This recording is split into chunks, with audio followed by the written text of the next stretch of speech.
First of all, thank you for this opportunity to speak about directed graph mapping, a novel computational approach to guide ablation of cardiac arrhythmia. So my name is Nele Vandersickel. I'm professor at Ghent University in Belgium. So I'm going to talk about cardiac arrhythmia, but in order to understand cardiac arrhythmia, we first need to understand how the spread of normal cardiac excitation happens. So normally the excitation starts in the SA node, and this node gets excited and there's an electrical wave which propagates from the SA node all into the right atrium and then into the left atrium. And when this electrical wave passes through the atrium, the atriums contract and it stops here in the AV node, and then the electrical signal propagates through the Purkinje fibers and through the ventricles, and then the ventricles contract. So the contraction happens in two steps. So first the atria contract and then the ventricles contract. A normal rhythm has about 60 beats per minute, and this rhythm is determined by the SA node. And we have per day 100,000 beats, and in a lifetime this comes down to 3 billion beats in a lifetime. So one can imagine that there might be things that go wrong with this cardiac excitation. So how can this electrical wave go wrong? So when something goes wrong with these electrical waves, we get a cardiac arrhythmia. So first of all, we can get a rotating electrical wave. So for example, electrical wave can rotate around an obstacle like a valve, some scar tissue, or the veins. And then we call it anatomical reentry. So here you also see I put a little bit of scar in this simulation, and I simulated the electrical wave around the scar. This could be a mitral valve. And this is like a Mexican wave, and a Mexican wave keeps going until infinity, as long as people keep going in this Mexican wave. The second thing which can go wrong are focal sources. So focal sources give rise to electrical wave which spread centrifugal. So it's the same as you get some extra SA nodes. You can imagine it as this. And if they are fast, they also take over the normal rhythm. So here in this picture, you will also see in the whole heart and the ventricles some focal activity here, and here. So how do we treat an arrhythmia? So if we have a rotating electrical wave, we will ablate this rotating electrical wave like this, and we will create scar via burning to interrupt the rotation path. So there will be a catheter which will be inserted in the heart, and it will look for the places where there is this rotating wave, and there will be a path which will be blocked. And the same for the focal sources, but now we will just remove the spots where the focal sources are, and we will also burn them. But in electrophysiology, there still exists no good algorithm to determine the location of cardiac arrhythmia. So let's have a look at an arrhythmia called atrial tachycardia. Atrial tachycardia is a regular arrhythmia, and it includes symptoms as palpitation, lightheadedness, sweating, shortness of breath, and chest pain. It has a pretty large incidence, so 2.3 in 1,000 people. And one of the most frequent arrhythmias, atrial fibrillation. If they ablate this arrhythmia, it can also result in complex atrial tachycardia. And the possible sources for this AT are these rotating electrical waves and these focal sources. And it can rotate around piece of scar, the veins, or the mitral valve. So what is the current strategy to ablate atrial tachycardia? So first of all, they're going to take measurements, and they're going to give rise to a color map. So it's like taking a panoramic picture, and you know when the wave has passed by. So you put an electrode here, and you measure the signal, and exactly at this time this wave passes by at that moment. And because it's a regular arrhythmia, you can take point by point, and you can create like a panoramic picture, and you can put all these colors together. You put all these signals nicely aligned, and then you get some color picture of how the wave moves inside the heart. But this has to be interpreted manually, and this is challenging and operator dependent. So when the atrial tachycardia is complex, this is not so easy to see, and different doctors can have different opinions on the same heart. So as I told you that there is no good algorithm to automatically detect these sources, so we developed a novel methodology to determine these sources automatically.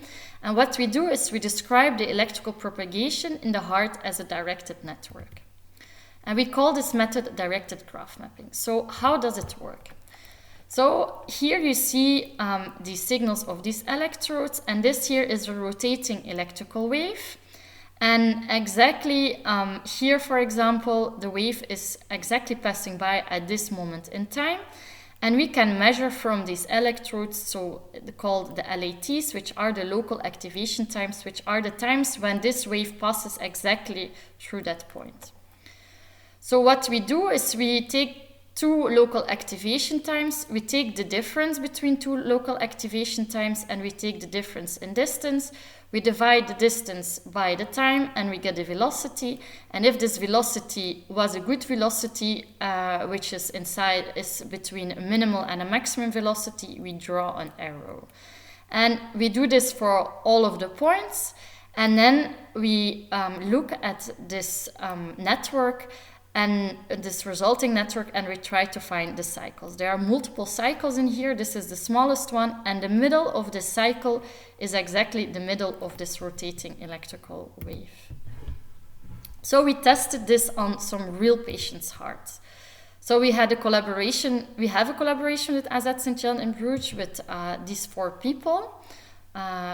Professor Dr. Matthias Duitsgraaf, Professor Dr. Sebastian Knecht, Dr. Jan de Poort, and Dr. Theresia Strigiulio. And so we took real hearts from patients, we took the data, and here is the measurements of the point-by-point data. Here we first determine for each point the possible neighbors, so we look at points which lie close by. Then we look at the difference in activation, and we look at the difference in distance. We divide the distance by the difference in time, and we get the velocity. And in this way, we construct a complete network. It looks chaotic, but if we look at all the cycles, they all rotate around the same spot. And then we have some optimization protocols to select the best one. And this is the best one. And exactly this one was ablated. There was some scar tissue here. There was an arrhythmia going around the scar tissue, and it was ablated from here, a line to here, and here is a valve.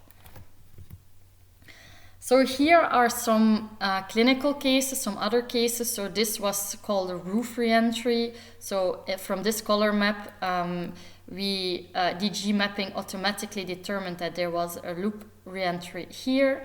This one had a reentry around the scar tissue, so we found it automatically back. And this one was a focal atrial tachycardia. And in that case, we just look for, if we don't find cycles, we look for points where only outgoing arrows go from. So it also works for focal sources. So we did DG mapping on clinical AT cases, and we first tested 31 cases post-ablation, and we just tested whether we had ablation target correct. We had it 100% correct. And then we investigated 51 complex cases, and the mechanism was analyzed in detail during ablation with some technique called entrainment mapping. And this entrainment mapping allows to exactly know what is the mechanism. And in that case, we had a percentage of 74% correct, while an expert which looked at these color maps only had 64% correct. And the 100% correct came from this entrainment mapping, which is a technique to find what is the true mechanism. So we still have improvement of maximum 16%, but this 16% of these cases were double loops, so we see two loops at the same times, and we are currently working on a methodology to determine the dominant loop. So we can improve 16%, so we get close to 100% of correctness. So this is, for example, a 3D simulation. So here you can see what is a double loop. So you see that there is re-entry here, this is the mitral valve. But there's also re-entry here around some scar tissue. And what we need to know is which wave arrives first. So this is clearly here. So you see that this wave goes around the scar tissue and it arrives first here. And this wave just bumps into that wave. So this one is called the dominant wave.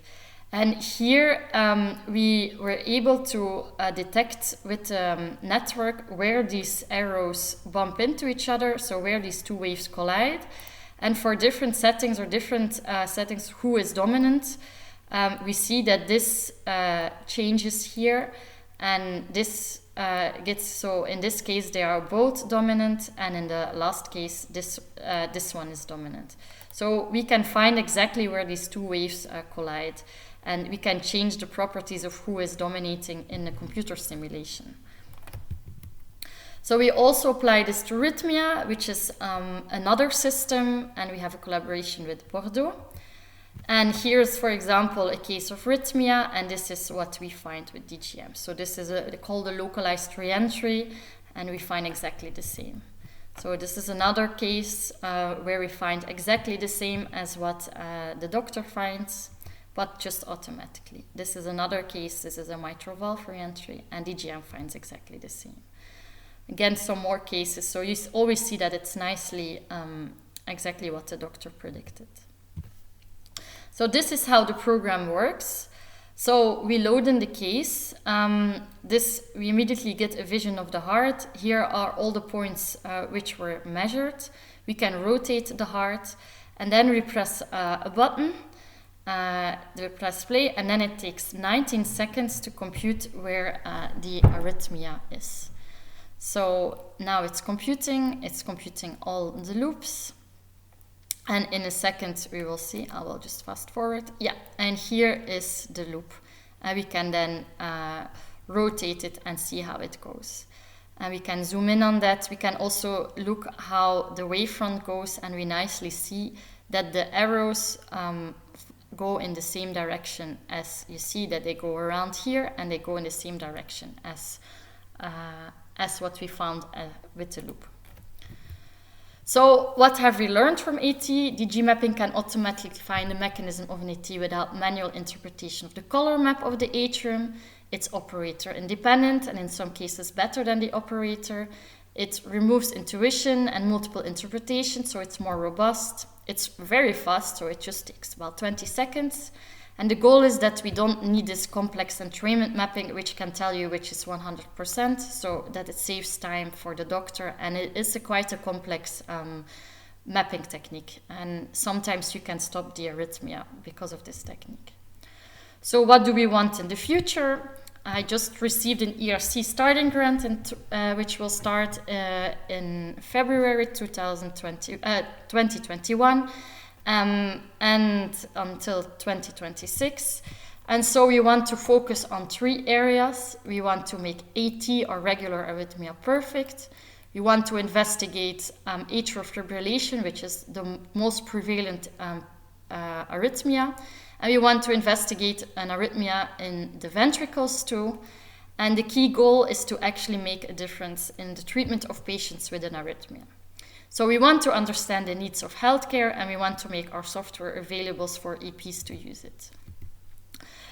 Atrial fibrillation is a big question. So there are 2 types, paroxysmal and persistent.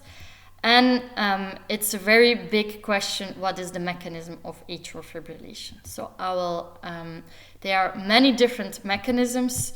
So there are like 5 different hypotheses. I will not go into detail on which one is right, but as you can see here, it can become quite complex, this atrial fibrillation. So we want to look at AF from the perspective of network theory. We have a lot of clinical data available. We can do any type of computer simulation. And the idea is that we want to investigate standard measures on this data, so which has never been done before, because nobody applied network theory to cardiac arrhythmias. So we want to investigate between the centrality, temporal correlation coefficient, strong components, graphlet, page rank, and any idea that you can have.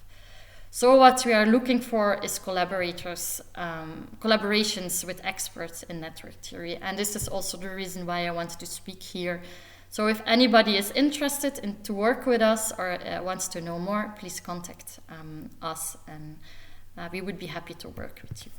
So by this, I want to thank all the people who are involved, my 2 PhD students, Enid and Lars, and all our clinical collaborators and our network specialists. So thank you very much.